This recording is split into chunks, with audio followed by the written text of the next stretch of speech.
I'm Jacqueline Smith, and I'm playing the role of a social worker for the Women's Crisis Center, which is a temporary homeless shelter for women and children. I'm conducting an intake interview with Tony Johnson. She's 18 years old. She's 6 months pregnant with her first child, and she's been living on the streets since she aged out of foster care a couple of months ago. The purpose of this interview is to assess her needs, to create short term goals, and to establish a relationship with her. So, without further ado, let's begin. Good afternoon. My name is Jacqueline Smith, and I'm a social worker here at the Women's Crisis Center. And today I'm going to be doing your intake appointment. Hi, I'm Tony Johnson. Hi, Tony. It's so nice to meet you. Why don't you have a seat? So before we get started, I just want to explain to you your rights of confidentiality, which is everything you say to me will be held in confidence unless you indicate to me that you're going to hurt yourself or someone else. Okay? All right, great. And so for my records here, I see that you are 18 years old and you had aged out of the foster care system, and you're currently 6 months pregnant, and you're homeless, and it also stated that you were in a domestic violence situation, and that's the reason why you're here today, because you're seeking help for homeless assistance to get a house and whatnot. Is that correct? Yes. Okay. Well, I am so sorry that you have gone through that. I'm sure it must have been tough, huh? Yeah, it was. So how are you feeling today? How are you doing? I'm okay. Let me hear a little bit about yourself. So it says that you're 6 months pregnant. So how do you feel about that? I don't think I'm ready to go down this path. Oh, really? Why would you say that?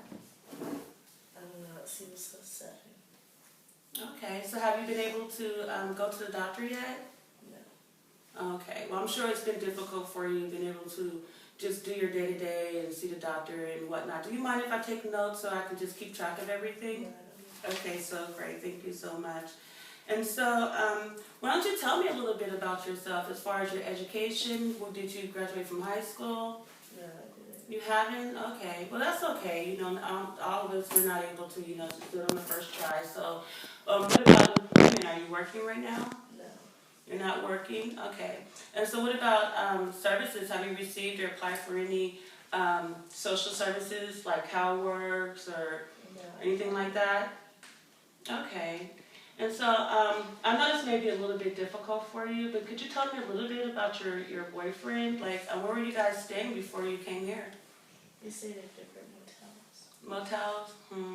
I'm sure it was probably like also difficult doing that. So, I really understand how all this is, new to you and whatnot. And so have you been in contact with him since you've been here? No. Okay. And so what about any family? I know that you've aged out of the foster care, but do you have any family or relatives or anything like that you could stay with? No? Okay. So what I'd like to do is, why don't you tell me a little bit about, like, what do you expect or how can I help you? I just need to get back on my feet and start over. Were you interested in, like, attending school, getting a job, or do you just want to go directly for housing? I go back to school. Okay. Well, we can definitely help you with all these things, Tony.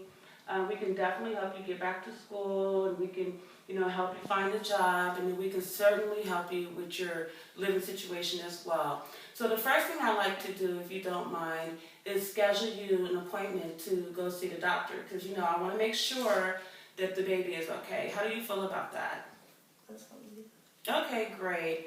And then after that, you also, because of your domestic violence situations, you are able to stay here for up to like 3 months. And during that time, we will be working directly with you as far as case assessments, making sure that you make goals once a week, as far as going to your doctor's appointment, perhaps going back to night school and taking some GED classes. How do you feel about applying to night school so you can obtain your GED? Okay, that is great. And then we're also going to put you on some housing programs and sign you up for some waiting lists. But until then, like I said, you can stay here. And we're just going to work with you. And, you're going to be okay. All right? Mm-hmm. Okay, so why don't we do this? So, like I said, this is a program. You can stay up here for 30 days. up to 3 months. And so tonight you're going to be okay. So why don't we give you some time to, like, settle in, let's say a week or something, and I can just, next week I'm free, like Monday, Tuesday, or Wednesday, and we can sit down and discuss some more things. 'Cause I actually want to start, making some appointments for you as far as having you apply for AFDC, for CalWorks, and Medi-Cal, so you can start seeing the doctor regularly. And then we also want to get you into the doctor as soon as possible, like I said. So how does that sound to you? Yeah, that sounds good. It sounds okay. So what about next week? How are you feeling like Wednesday? I have all day Wednesday open, all day Thursday, and all day Friday. I can do it. Wednesday? Okay, about what time? I have, let's see, I have 1, 2, 3, and 4. You do 2.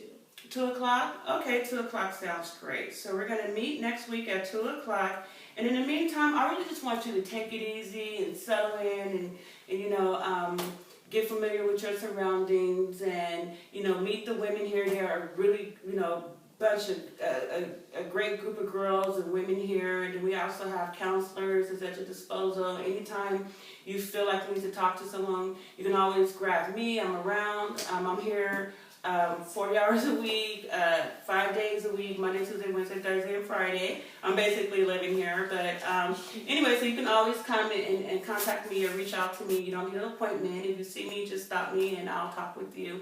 But in the meantime, I'm going to pursue these things, like I said, as far as making you appointments for the doctor, and let's see if we can get you some aid. Okay? And also, how do you feel about being in contact with your significant other? Do you feel like you want to... you don't? Okay. So we'll just discuss that. We can discuss that further. And once again, I'm so sorry that you have to go through all these things, but I'm actually ecstatic that you're here. Okay? So thank you so much, Tony, and I will see you next week. All right. You have a great day. After reviewing the interview, I noticed there was a lot of things that I did wrong. One of the first things that I felt that I could have had done better is when it came to my open-ended questions. I noticed that the client was very guarded when it came to answering my questions. Even though I asked her open-ended questions, she always responded with yes and no. And at the times when she did respond with a full sentence, she spoke so low that I could barely hear her. So I found myself paraphrasing a lot and just repeating her words back to her to make sure that I heard it. I also noticed that her body language was very closed off. She had her hair in her face, her arms were crossed, and like I said, she was very reluctant to answer my questions. So there was a trust issue there.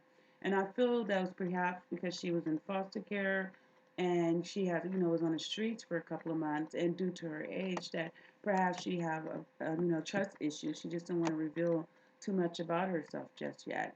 So I understood that, and so I tried not to push her too much, but I also needed to get information from her in order to assess her properly. So one of the things I noticed she touched on was the fact that she was pregnant and she hadn't gotten to the doctor. So that's where I made my second mistake. Instead of asking her questions as far as how she felt about going to the doctor. I was like, made it like, oh, well, you have to go to the doctor. This is what I want for you. I want you to go to the doctor. So I was putting my needs onto her, which was totally against the rules of ethics because it's about what the client wants for themselves. It's not really about what I want for them. So I use the phrase I at least twice, and that's something that I really need to work on. That and paraphrasing, because I felt that I could have had gotten her to engage more had I asked her the right way. And obviously, the way that I was directing the questions at her, she felt really guarded not to answer me directly. And so I was really happy that we were able to establish at least one short-term goal, which was for her to see the doctor. But again, I felt that was because I was really leading the client the entire interview. I felt I was leading her. I got good information from her, but when somebody answer yes or no to every question and don't really elaborate on anything, it's really hard for me not to lead them. So that's something I just really, really have to work with. And so also I felt like that I was being a little bit too pressing. So I decided to back off, because I knew I couldn't get all the information from her at that point, that I had to continue to meet with her a couple of times to establish trust in order for us to really get to the root of the problem, to figure out how we can really truly help her assess her needs. And so that's why I decided to back off and let her know that we can, talk about her her boyfriend and talk about the other things that she wanted to do at another time. So I really just wanted to address the fact that she needs to go see the doctor now. And she agreed to that. So that was great. And so that's why I made her an appointment. And I also wanted her to know that one of the things I think I did do good was assure her that she was in a safe place, that she was okay. And I wasn't going to, overwhelm her with all these questions and scare her and make it seem as if she couldn't stay there. So that's why I let her know that there were other people there that she can talk to, counselors, that I was always accessible to her, that we had classes for her, and that the women themselves were, a great group of people, that she was going to love staying here. So I tried to make, and I tried to assure her that we were really happy that she was there and just be really empathetic to her needs because I could understand what she was going through and I wanted to relay that to her. So that's my assessment of myself. I could have been better, but it's my first interview. So all right. Well, thank you and have a great time.